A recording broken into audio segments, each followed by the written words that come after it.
Anda kembali bersama kami di debat kedua calon wakil presiden pemilu 2024. Jawaban pertanyaan akan ditanggapi oleh cawapres penanya dan selanjutnya akan direspon kembali oleh calon wakil presiden yang menjawab, yakni ekonomi kerakyatan dan digital, keuangan, investasi, pajak, pengelolaan APBN dan APBD, perdagangan, infrastruktur, dan perkotaan. Kesempatan pertama akan diberikan pada calon wakil presiden nomor urut 2, Bapak Gibran Rakabuming Raka untuk bertanya kepada calon wakil presiden nomor urut 3, Bapak Mahfud MD. Baik, terima kasih. Ini karena Prof. Mahfud adalah ahli hukum, saya ingin bertanya bagaimana regulasi untuk carbon capture and storage. Baik, Mas Gibran yang terhormat, regulasi itu kalau orang ahli regulasi itu tidak harus spesifik satu persatu itu kecuali proyek pembuatan regulasi itu sudah ada, ya. Proyek pembuatan regulasi sudah ada. Kita harus buat ini baru dibuat regulasinya bagaimana? Bagaimana cara regulasinya? Satu, membuat naskah akademik dulu. Naskah akademiknya apa? Naskah akademik itu kalau mengikuti pola yang sederhana aja, pakai aja kasus Ruktipi namanya. Kalau di dalam ilmu perundang-undangan itu, misalnya regulasi yang sudah ada bagaimana, kalau belum ada bagaimana, kemudian opportunity-nya bagaimana, kemudian kapasitas lembaganya bagaimana, kemudian komunikasi publiknya bagaimana, kemudian ideologisnya bagaimana. Itulah yang disebut procipi dan prosedur tentu saja. Nah itu yang akan kita buat kalau saya ditanya bagaimana mengatur soal regulasi undang-undang tentang karbon dan sebagainya, bukan hanya karbon dan itu. Jadi itu yang akan kita lakukan. Tetapi sebenarnya ya yang terpenting itu bagi saya apapun yang akan kita bangun itu kan harus ada sistem pengawasan keuangan. Barangkali Mas Gibran sudah tahu atau belum tahu juga karena ini baru. Pada tanggal 9 Desember kemarin itu sudah ada sebuah sistem SIPD namanya, Sistem Informasi Pemerintahan Daerah, yang itu mengaitkan dengan APBN dan sebagainya, sehingga ada pengawasan terhadap uang itu mulai dari perencanaan, pelaksanaan sampai evaluasi dan sebagainya. Nah itu saya kira pedoman utamanya. Selesai. Cukup. Terima kasih Pak. Kalau masalah SIPD ya tentu saya tahu Pak. Saya kan wali kota Pak. Saya pasti pakai SIPD untuk perencanaan anggaran kami Pak. Tapi kembali lagi ke pertanyaan saya Pak. Pak Prof. Mahfud menjawab 2 menit. Tapi pertanyaan saya belum dijawab sama sekali Pak. Apa regulasinya Pak untuk carbon capture and storage? Simple sekali Pak pertanyaan saya Pak. Mohon dijawab Pak. Dijawab sesuai pertanyaan yang saya tanyakan Pak. Nggak perlu ngambang kemana-mana Pak. Terima kasih. Baik. Begini Mas Gibran, di dalam ilmu hukum, misalnya saya tanya kepada Anda sekarang ya, bagaimana cara membuat aturan tentang antariksa nasional? Anda pasti tidak tahu. Jawab sekarang coba kalau pasti tidak tahu. Karena Harap tenang. Karena hukum itu perlu masalahnya dulu apa yang mau dibuat. Itulah kemudian dibuat naskah akademik menurut peraturan yang sekarang ada. Di dalam Perpres itu disebutkan buat naskah akademik. Nah akademik itu nanti dinilai bersama lalu dibahas gitu rame-rame. Nah naskah akademik itulah yang akan menentukan bagaimana prosedur, kemudian bagaimana sebenarnya materi-materi yang diperlukan untuk itu. Apakah ini sudah ada yang ngatur cuma namanya berbeda atau tidak. Nah itu semua kalau Anda tanya gimana sih cara membuat peraturan, ya gampang, sesederhana itu aja. Kalau Anda ditanyakan hal baru, jadi buat naskah akademik kita diskusikan. Nah itu sebuah prosedur karena Anda bicara membuat hukum. Selesai. Baik, urut 3 berhadapan dengan calon wakil presiden nomor urut 1. Silakan Pak, waktu Anda. Bertanya 1 menit. Kami persilakan Pak Mahfud. Baik, Bapak Cawapres Pak Muhaimin, saya melihat ya visi di dalam visi misi Anda itu ada Ryan I-Core 45, efisiensi akan meningkat. Nah, Pak, kalau itu bisa dicapai seperti di tahun 89, 91, maka pertumbuhan ekonomi kita ini bisa mencapai 7% loh. Kalau 4 saja, Anda punya visi targetnya itu ekornya 4 sampai 5. Padahal pertumbuhan dengan 4 saja itu bisa 7% pertumbuhan ekonomi nasional. Sehingga dengan demikian saya kok jadi ingin tahu kenapa di dalam visi misi Anda tingkat pertumbuhan yang ditargetkan hanya 5 sampai 65. Kok tidak berani 7? Kalau 4 apalagi sampai 5, seharusnya berani sampai 7 selesai. Terima kasih. Kalau membuat target pertumbuhan bisa saja 7-8% bisa saja. Tetapi yang ingin kita wujudkan adalah pertumbuhan yang berkualitas dan inklusif, di mana setiap pertumbuhan itu memiliki apa yang disebut sebagai dampak langsung di dalam penyerapan tenaga kerja, di dalam peningkatan pendapatan masyarakat, di dalam satu percepatan pemerataan pembangunan. Target 5,5 sampai 6% itu dengan kalkulasi agar kalau kita tidak terlampau realistis, kita khawatir ujung-ujungnya utang luar negeri lagi. Utang luar negeri yang terlampau banyak ini mengakibatkan beban bukan hanya pemerintahan hari ini, tetapi juga anak turun kita akan mengalami banyak beban utang yang panjang. Salah satunya adalah bagaimana agar APBN kita sehat. Sekarang saja prosentasi 3.000 triliun APBN aja untuk membayar utangnya cukup tinggi, sehingga mengurangi tidak kurang dari 20% APBN kita untuk membayar utang luar negeri. Sehingga target yang berjumlah 5,5% sampai 6,5% itu realistis, yang akan tidak membebani bagi proses pembangunan kita di masa yang akan datang. Di sisi yang lain, kita pasti tahu bahwa salah satu syarat-syarat pertumbuhan yang bisa sehat itu adalah apabila investasi yang masuk juga tidak menjadi beban baru bagi pembangunan nasional kita. Apa beban baru itu? Yaitu tingginya tanggungan bunga-bunga yang harus, terutama kalau utang G2G, yang menjadi beban berat bagi APBN kita hari ini dan di masa-masa yang akan datang. Cukup Bapak? Bapak. Ya begini Pak.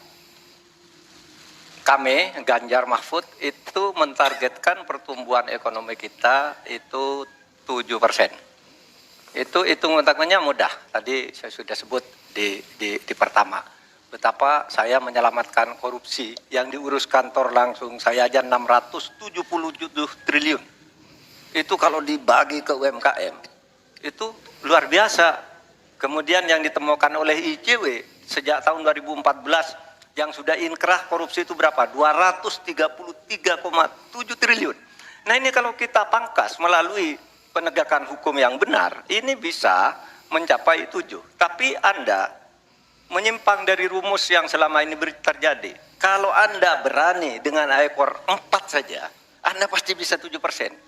Pasti bisa 7%, apalagi 4 sampai 5. Nah ini Anda menargetkan segini, tapi pertumbuhan ekonominya cuma 5,6. Secara matematis agar kurang cepat selesai.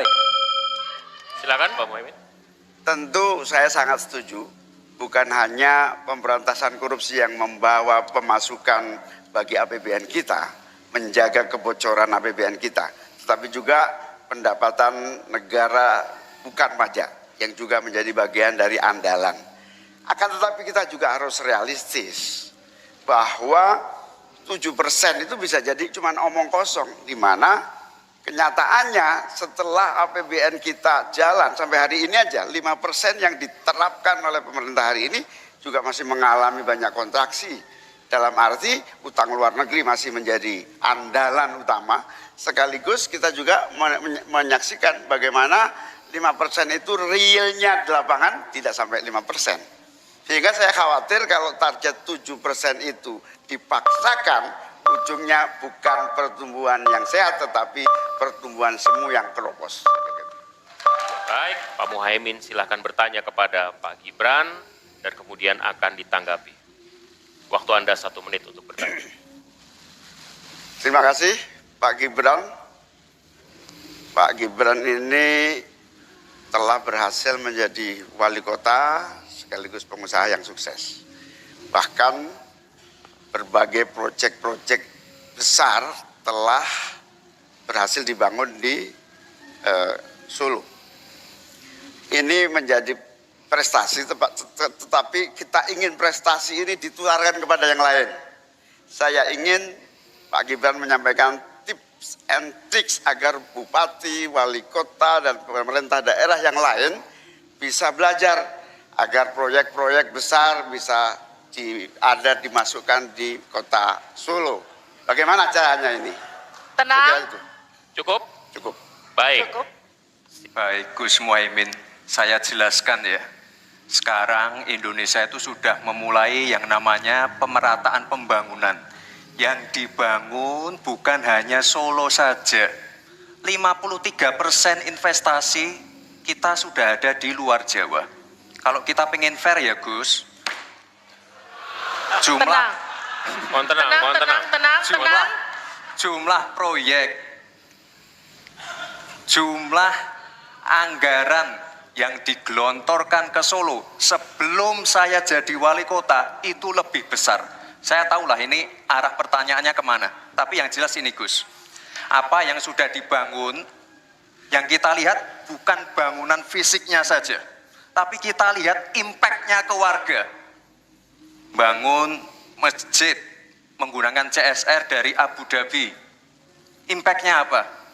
UMKM kita sekarang melesat, wisata kita melesat. Kemarin waktu Idul Fitri, kunjungan wisatawan ke Solo melebihi Jogja, itu impact-nya. Lalu kita lihat, kita punya kebun binatang Solo Safari, tidak pakai APBN. Masjid tidak pakai APBN. Tapi impact-nya apa? Impact-nya ke masyarakat. Jadi yang kita lihat ini Gus, tidak perlu tendensius seperti itu. Kita lihat impact-nya ke warga seperti apa. UMKM meningkat, kesejahteraan meningkat, lapangan pekerjaan terbuka. Itu yang kita lihat Gus. Jadi tidak melihat, oh ini dia anak emas kan. Enggak. Pemerataan pembangunan itu sudah terjadi di mana-mana, bukan hanya di Solo. Dan itu fakta loh Gus. Proyek di Solo sebelum saya menjabat itu lebih banyak. Fakta itu. Terima kasih. Saya itu tanya tips and triknya agar investasi ataupun proyek-proyek besar bisa di sana. Sebab saya lihat itu ada 32 proyek pemerintahan pusat, ada juga berbagai program-program yang luar biasa, patut kita banggakan. Dibandingkan dengan misalnya Kota Madiun yang hanya 11%, Cirebon hanya 7%, Tasikmalaya. Kita ingin triknya apa? Sehingga akses pendanaan pembangunan itu bisa bersifat adil dan merata. Bukan hanya di satu kota, tapi berada di seluruh. Kita lanjutkan. Ini yang menjadi catatan saya adalah keadilan dalam melaksanakan APBN. Kalau kita jadi pemerintah pusat nanti, tugas kita adalah membagi secara adil seluruh proyek-proyek nasional kita. Cukup. Mohon tenang. Baik Gus, saya jawab lagi. Sebelum ada proyek dari pusat masuk, kita ya, para wali kota ya harus menyiapkan yang namanya readiness kriteria. Kalau nggak ada itu, nggak mungkin proyek itu masuk. 2, kita sebagai wali kota harus menyiapkan hal-hal non teknis, relokasi, nego dengan warga-warga bantaran sungai, bantaran rel kereta api. Itu Gus, 1. Lalu kita juga harus berkolaborasi, tidak semuanya pakai APBN. Ada yang pakai APBN plus APBD plus dibantu, saya sering dibantu Pak Ganjar, gubernur saya. Ini kolaborasi, jadi tidak semuanya APBN, ini kolaborasi, ada CSR juga, ada BUMN juga, ini kolaborasi. Dan sekali lagi sebelum itu masuk, kami para wali kota menyiapkan readiness kriteria itu. Jadi ya saya kira ini cukup fair Gus. Terima kasih moderator, Anda mengingatkan agar kembali ke tema debat.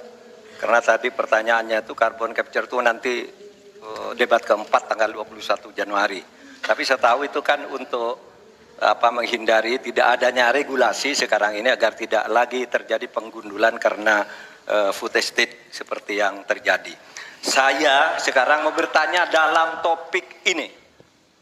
Di dalam visi dan misi Anda disebut kalau rasio pajak dinaikkan menjadi 23%. Dalam simulasi kami, angka itu hampir tidak masuk akal. Karena pertumbuhan ekonomi bisa 10. Padahal selama ini pertumbuhan ekonomi 5-6 gitu.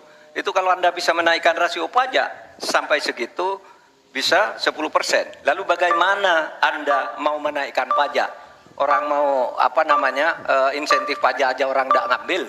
Terima kasih. Assalamualaikum warahmatullahi wabarakatuh. Prof. Mahfud, yang namanya menaikkan rasio pajak dan menaikkan pajak itu beda.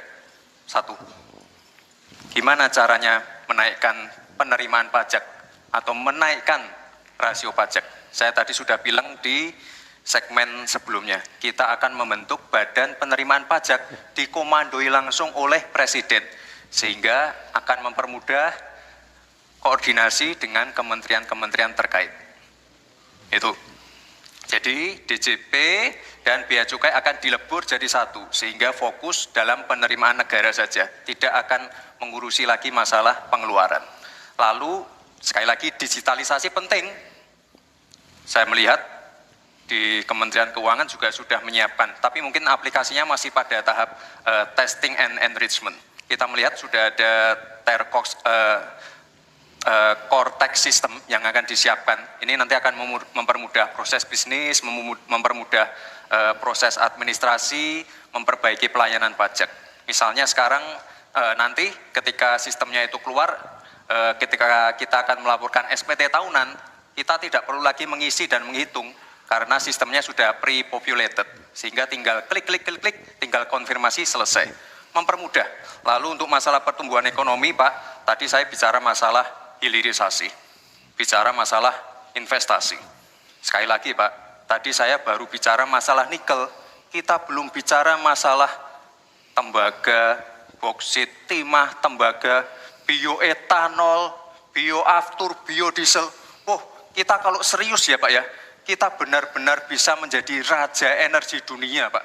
Tapi kita harus serius dan harus fokus dan harus ada keberlanjutan dan penyempurnaan. Matur nuwun Prof. Mahfud. Harap tenang. Gibran yang terhormat, apa sih perbedaan antara penerimaan pajak dan tax ratio? Anda bicara 23%, 23% dari apa ini? Kalau Anda bicara bahwa beda antara penerimaan pajak dan rasio atau tax ratio pajak. Kan kalau persen kaitannya dengan PDB, apa 23% dari APBN atau apa? Kalau 23% dari APBN itu salah. Karena sekarang aja sudah 82%, dengan tax ratio sekarang hanya 10,5, sumbangan terhadap APBN itu 20%. Saya ingin tanya, 23% itu dari apa? 23% dari PDB atau dari APBN atau apa untuk menaikkan pajak? Hati-hati loh, rakyat itu sensitif kalau pajak dinaikkan. Karena kita sudah berkali-kali nawarkan tax amnesty, juga tidak jelas hasilnya. Kemudian tax pajak itu, insentif pajak sudah ditawarkan oleh pemerintah, benar tidak Pak yang mau? Karena diperas-peras juga jadi alat nego di kantor pajak. Nah oleh sebab itu ini harus jelas, 23% dari apa, selesai. Pak, yang saya klarifikasi tadi adalah tax ratio dan menaikkan pajak Pak, itu beda. Kita ini tidak ingin berburu di dalam kebun binatang. Kita ingin memperluas kebun binatangnya. Kita tanami, binatangnya kita gemukkan. Artinya apa? Membuka dunia usaha baru. Sekarang NPWP, yang punya NPWP ini baru 30%. Artinya apa? Kita harus melakukan intensifikasi dan ekstensifikasi. Saya tahu pasti pada negatif thinking. Kita tidak akan memberatkan UMKM yang di bawah omsetnya 500 juta, pajaknya 0. Pengen modal 200 juta, tanpa agunan. Nggak ada yang memberatkan, Pak. Terima kasih. Baik.